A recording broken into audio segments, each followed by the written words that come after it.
સમાચારમાં આગળ વાત કરીશું જામનગરની કપૂરિયા કોલેજમાં એનએસએસ કેમ્પનું આયોજન કરવામાં આવ્યું હતું।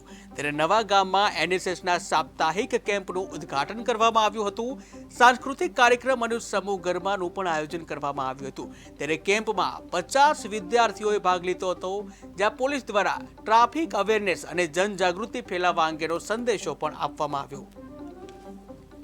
Arts and commerce college Kalavad કોલેજના એનએસએસ યુનિટ દ્વારા આજરોજ નવા કાલાવડ તાલુકાના નવાગામ ખાતે એનએસએસની વાર્ષિક શિબિરનું આયોજન કરેલું, જે અંતર્ગત આજે શુભારંભ કે ઉદ્ઘાટન વિધિથી શરૂઆત કરેલી। આ કેમ્પની અંદર એનએસએસ યુનિટની 50 બહેનો ભાગીદાર બની અને વિવિધ પ્રવૃત્તિઓનું આયોજન કરશે, જેમાં સૌ પ્રથમ જનજાગૃતિ અભિયાન રેલી, નેત્ર નિદાન કેમ્પ અને ચશ્મા વિતરણ, કેન્સર અવેરનેસ સેમિનાર, કૃષિ પાકોનું નિદર્શન અને ગાય આધારિત ઓર્ગેનિક ખેતીની માહિતી અને સ્થળ મુલાકાત,